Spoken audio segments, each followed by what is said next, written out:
보실 하나님의 말씀 출애굽기 19장 1절에서 6절까지의 말씀 저희 함께 교독하도록 하겠습니다. 제가 먼저 읽겠습니다. 이스라엘 자손이 애굽 땅을 떠난 지 3개월이 되던 날 그들이 시내 광야에 이르니라.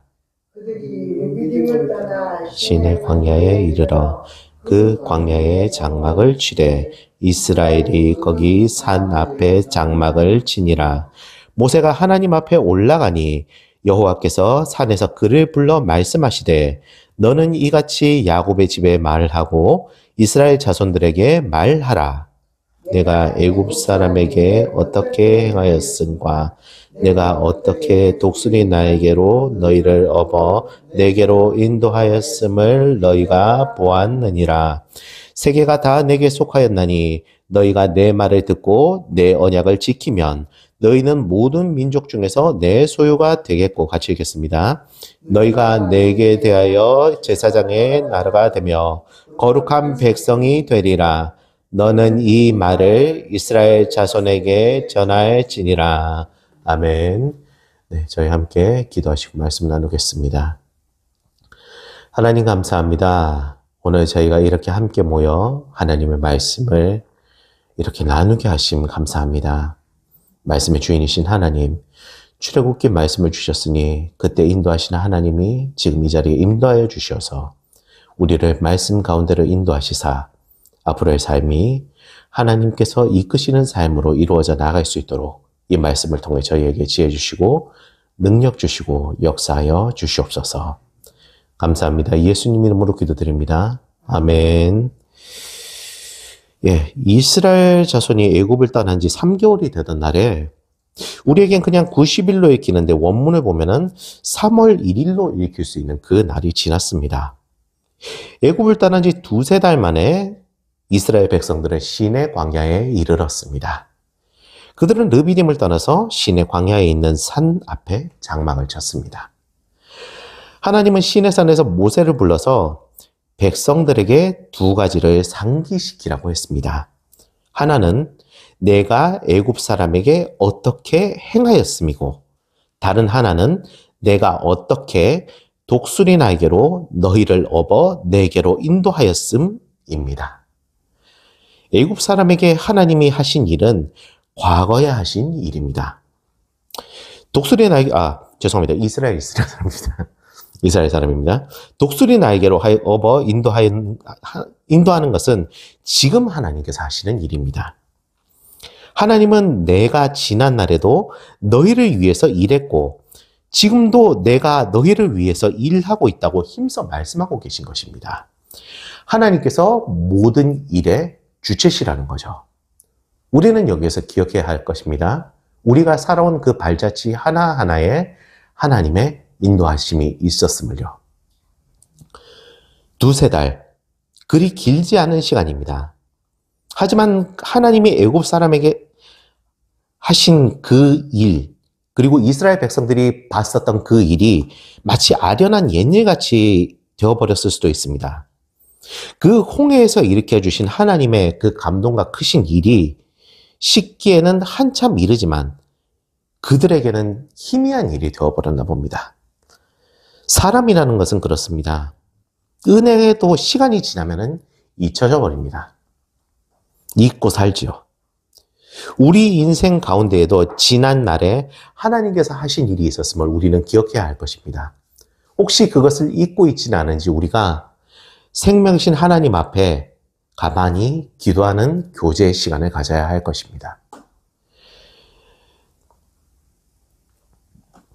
하나님은요, 기억하시는 하나님이십니다. 하나님은 또 우리에게 상기시키시는 하나님이심을 기억하시길 바랍니다. 하나님은 지금 이스라엘 백성들을 독수리 날개로 업어서 인도하고 계십니다. 지난 날도 우리를 위해서 일하셨지만 하나님은 지금 이 시간에도 우리를 위해서 일하고 계시는 하나님이십니다. 살다 보면 지난 고난의 날, 힘들고 어려운 때를 만났을 수도 있었을 것입니다. 길이 보이지 않고 하나님도 보이지 않는 그런 날이 있을 수도 있고 그 날이 어쩌면 오늘일 수도 있겠죠. 하나님은 이런 사람들에게 말씀하십니다. 내가 지금 너를 업고 있다고 말이죠. 하나님의 얼굴이 보이지 않는 것은 우리가 하나님의 등에 엎여 있어 그럴 수도 있습니다. 그분은 늘 우리를 등에 업고 계시니까요. 그들을 독수리 날개로 업어 인도하신 것처럼 하나님은 지금 우리를 업고 인도하고 계시는 것입니다. 이 말씀을 하신 후에 하나님은 내가 세계의 주인이라며 너희가 내 말을 잘 듣고 내 언약을 잘 지키면 너희는 모든 민족 중에서 내 소유가 되겠고 너희가 내게 대하여 제사장의 나라가 되며 거룩한 백성이 되리라고 출애굽기 19장 5절에 말씀하고 계십니다. 하나님의 소유가 되고 제사장 나라가 되고 거룩한 백성이 되는 것은 좋게 되고 잘 되는 것입니다. 이는 너희가 내 말을 잘 들으면 잘 되라고 하나님께서 우리에게 그 길을, 방법을 말씀을 해주고 계신 거죠. 하나님은 이 백성들에게서 말을 잘 들으면 어떻게 좋아지는지를 보여주셨던 하나님이십니다.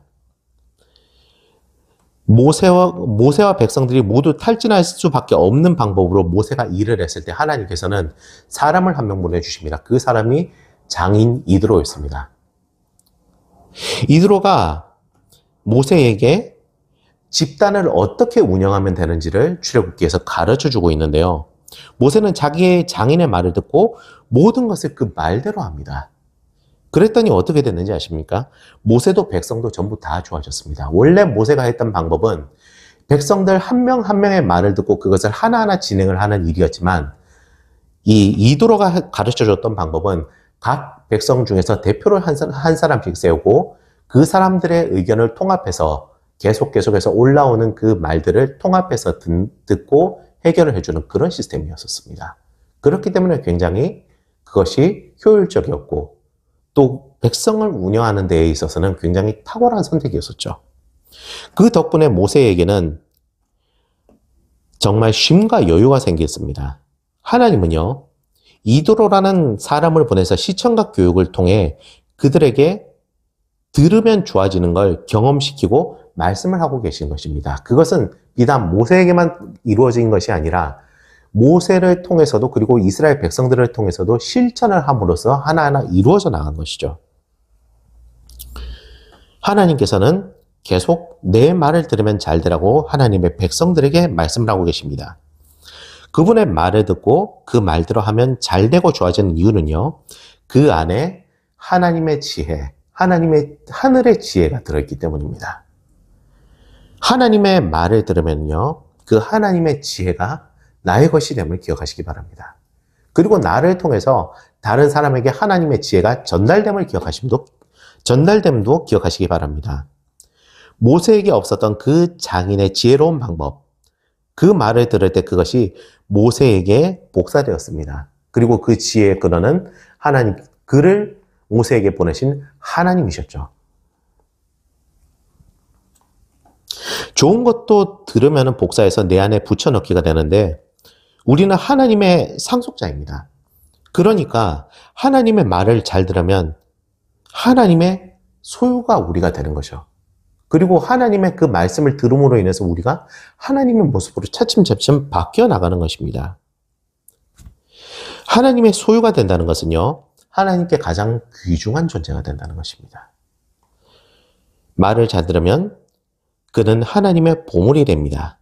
들으면 인격도 성품도 인생도 다 하나님의 귀중품이 됩니다.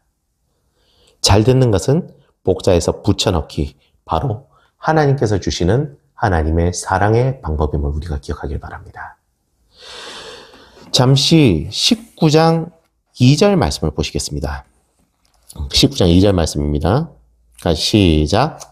그들이 르비딤을 떠나 시내 광야에 이르러 그 광야의 장막을 치되 이스라엘이 거기 산 앞에 장막을 칩니다. 네, 아멘. 자, 여기서 우리가 기억할 것은요, 듣기 위해서 그들이 하나님 앞에 멈춰 섰음을 기억해야 할 것입니다. 하나님께서는 그들을 이동하는 가운데에 듣게 하지 않으셨습니다. 쉬게 하시고 온전히 하나님 앞에 잘 들을 수 있게 그들을 쉬게 하셨음도 기억하셔야 합니다. 우리는요, 무엇을 서두를 때에 너무 서둘러서 우리가 어떠한 상태에 있는지를 잘 체크하지 못할 때가 있습니다. 그럴 때일수록 우리는 하나님 앞에서 마음을 조용히 가라앉히고 생각을 조용히 하고 하나님 앞에 장막을 치듯이 우리도 하나님 앞에서 장막을 치고 하나님의 말씀을 듣는 준비를 해야 합니다. 그럴 때 우리는 하나님께 소통받는 자가 되며 하나님의 말씀이 머무르는 자가 되며 하나님께서 방법을 알려주는 사람이 되는 것이죠. 자, 3절에 이런 말씀이 있습니다. 같이 읽어보시겠습니다. 시작. 모세가 하나님 앞에 올라가니 여호와께서 산에서 그를 불러 말씀하시되 너는 이같이 야곱의 집에 말하고 이스라엘 자손들에게 말하라. 아멘. 하나님께서는 대표자를 세우셨습니다. 그리고 그 대표자를 통해서 하나님의 백성들에게 전달하셨습니다. 우리는 이것을 기억해야 됩니다. 우리는 전달자입니다. 우리가 있는 그곳이 우리가 하나님의 말씀을 전달해야 하는 것임을 기억해야 할 것입니다.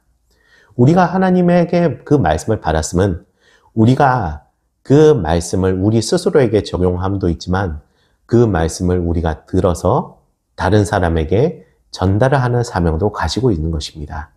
그렇게 하나님은 우리를 우리의 인생에서 잠시 쉬게 하시고 하나님의 말씀을 듣게 하시고 그 말씀을 적용하게 하시고 그리고 그 말씀을 전달하게 하십니다.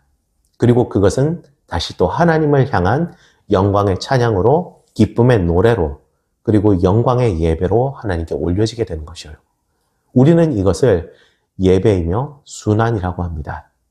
우리의 삶이 하나님 앞에 예배가 되는 삶이 되기를 소원합니다. 같이 기도하시겠습니다. 걸어가신 하나님 아버지 감사합니다. 오늘 저희가 하나님 앞에 이 말씀을 받게 하심 감사합니다. 아버지께서 저희에게 그 말씀을 듣게 하셨사오니 이제 저희가 그 말씀을 잘 적용하여서 다른 사람에게 전하는 자 되게 하여 주시옵소서. 하나님께서 우리에게 말씀을 주시면 우리 한 사람 한 사람을 향한 하나님의 놀라운 계획이 있기 때문인 줄 믿습니다. 우리가 서두름으로써 그 계획을 잘 들을 수 있도록 해주시고 하나님 앞에 더욱더 뛰어난 하나님의 사람으로 더욱더 거듭남으로 인하여서 하나님께 기쁨이 되고 찬양이 되는 전달자 되게 하여 주시옵소서. 감사합니다. 예수님 이름으로 기도드립니다. 아멘.